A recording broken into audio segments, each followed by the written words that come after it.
Hi hello வணக்கங்க. நானும் உங்களோட கஸ்தூரிபாய். எதுக்கு சும்மா உட்காந்துருக்கோன்னு பார்த்தீங்கன்னா, இந்த வீடியோ 2-3 தடவை எடுத்துகிட்டு பார்த்தோமா உனக்கு வரல பார்த்துடுங்க. சரியா? இன்றைக்கி வந்து எங்கள் அம்மையை கொஞ்சம் உடம்பு சரியில்லை பார்த்துடுங்க. சரியா? அவன் மீன் வாங்க போகிறாம்மா. எனக்கு உடம்புக்கு சரியில்லை.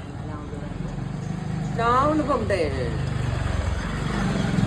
இதில் யாராவது மீன் வாங்குறதுக்கு நிறைய பேர் எங்கள் வீட்டை கிராஸ் பண்ணி ரேட்டு கொடுத்து விடுவோம் பார்த்துடுங்க. என்ன வாங்கணும்? தக்காளி மீன் வாங்கினேன். நீ தான் கொண்டால வை அப்புறம் வாங்கலாம். 20, 40, 80, 90.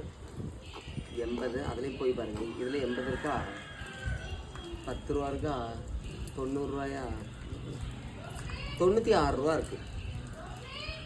அப்போ எப்படி 90 ரூபான்னு சொன்னோம்? சரி எங்கேயுமே கொஞ்சம் உடம்பு சரியில்லை பார்த்துருங்க. அதான் சரியா?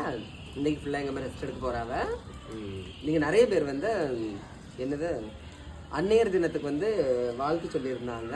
அதில் ஒரு சிஸ்டர் சொல்லியிருந்தாங்க, அம்மா இல்லாத எங்களுக்கு வந்து கஸ்தூரிபாய் அம்மா அப்படின்னு சொல்லியிருந்தாங்க. நிஜமாவே அப்படித்தாங்க. சரியா? அம்மா இல்லை அப்படின்லாம் நீங்கள் என்ன செய்யாதீங்க, ஃபீல் பண்ணாதீங்க. எப்போ வேணாலும் எங்கள் வீட்டுக்கு வாங்க. எங்கள் கஸ்தூரிபாய் வந்து எங்கள் வீட்டில் என்னது இருக்கோ அதை வந்து எங்களுக்கு எப்படி தருவாங்களோ அதே மாதிரி உங்களுக்கும் தருவாங்க. சரியா? அதனால ஃபீல்லாம் பண்ணாதீங்க. சரியா? உடம்பு சரியில்லாத அவசரம் ரெஸ்ட் எடுக்க பாவம் பற்றிலாம். ஆமாம். ஓகே, எப்படி லைக் பண்ணுங்கள். தேங்க்யூ.